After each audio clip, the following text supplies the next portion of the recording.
Hello friends, आज मैं mains answer writing का एक क्वेश्चन करवाने जा रही हूँ जो कि प्रीवियस ईयर में आया हुआ है। क्वेश्चन है हमारा, मौर्य कला तथा भवन निर्माण कला की विशेषताओं को स्पष्ट कीजिए तथा बौद्ध धर्म के साथ उनके संबंध पर भी प्रकाश डालिए।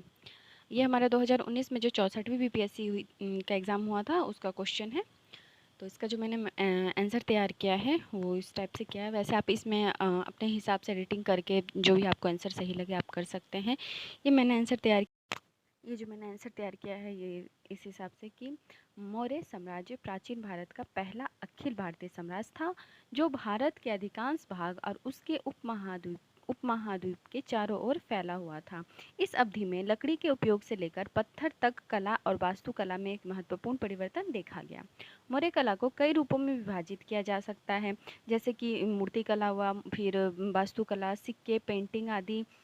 और भारतीय कला के इतिहास का प्रारंभ मौर्य काल से ही माना जाता है। मौर्य काल में जो कला था ये मूलतः दो रूपों में, एक तो राजकीय कला के रूप में, एक लोक कला। राजकीय कला को जब हम देखते हैं तो इसमें आ जाएंगे कि जैसे चंद्रगुप्त मौर्य के जो राजप्रसाद था इसे राजकीय कला का इसे पहला उत्कृष्ट उदाहरण माना जाता है। और इसका वर्णन मेगास्थनीज ने और एरियन जो थे इन दोनों ने ही किया है। और ये कुम्हरार गाँव पटना में खुदाई के अवशेष के रूप में प्राप्त हुआ है।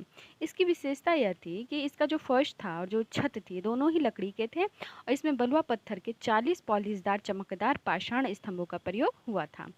फाहियान ने तो ये कहा था कि ये देवों द्वारा निर्मित है। मेगास्थनीज ने बताया कि पाटलिपुत्र नगर चारों ओर से लकड़ी के दीवारों से घिरा हुआ था। इसके बीच बीच में तीर चलाने के लिए छोटे छोटे छेद बने हुए थे जिनसे कि युद्ध वगैरह की स्थिति में तीर चलाया जा सकता था। और अशोक स्तंभ जो थे ये मौर्य कालीन कला के उत्कृष्ट नमूने हैं। ये बलुआ पत्थर के बने हुए हैं और इन स्तंभों के मुख्यतः दो भाग हैं। एक तो स्तंभ इष्टि या गाभुदंड लाट एवं शीर्ष भाग। अशोक के एकात्मक स्तंभों का सर्वोत्कृष्ट नमूना हमारे देश में जो राजकीय चिन्ह है सारनाथ का, वो सिंह स्तंभ है। कुछ पाश्चात्य विद्वानों ने तो अशोक के जो स्तंभ हैं इन पे ईरानी प्रभाव का भी उल्लेख किया है। और अशोक स्तंभ के कुछ उदाहरण हैं कि लौरिया नंदनगढ़, सांची, वैशाली, सारनाथ का हाथी स्तंभ और ये सब हैं।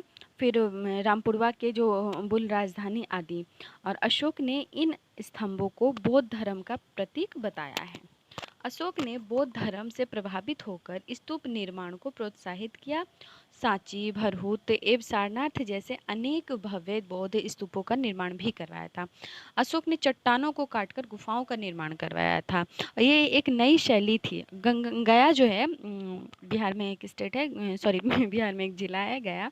तो गया के निकट बराबर की पहाड़ियों में अशोक के ने कंदराओं का निर्माण आजीवकों के लिए कराया था। और उनके जो पुत्र थे दशरथ, इन्होंने नागार्जुन पहाड़ियों में ऐसे ही गुफाओं का निर्माण करवाया था।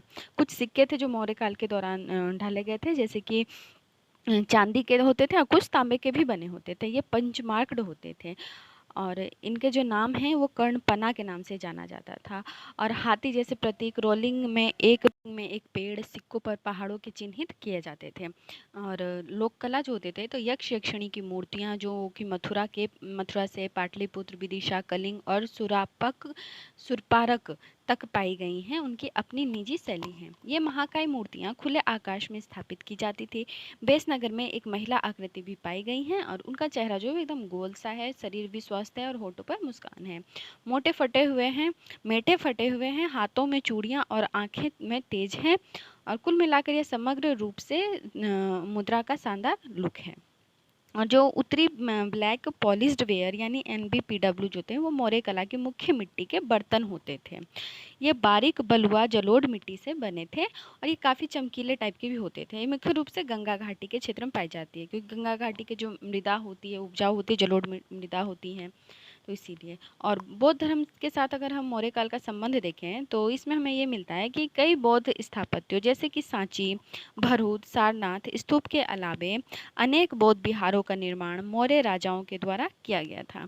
भिक्षुओं के विश्राम स्थल या विहार जिसको कहा जाता था, इसके रूप में बराबर एवं नागार्जुन पहाड़ियों में कई रॉक काटकर गुफाओं का निर्माण किया गया था।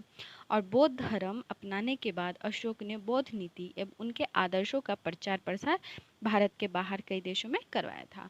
मौर्य सम्राट अशोक ने कलिंग युद्ध के बाद बौद्ध धर्म से प्रभावित होकर बुद्धम शरणम गच्छामि और धम्म शरणम गच्छामि एवं जियो और जीनो दो जैसे कल्याणकारी आदेशों को अपने राजधर्म में शामिल किया था।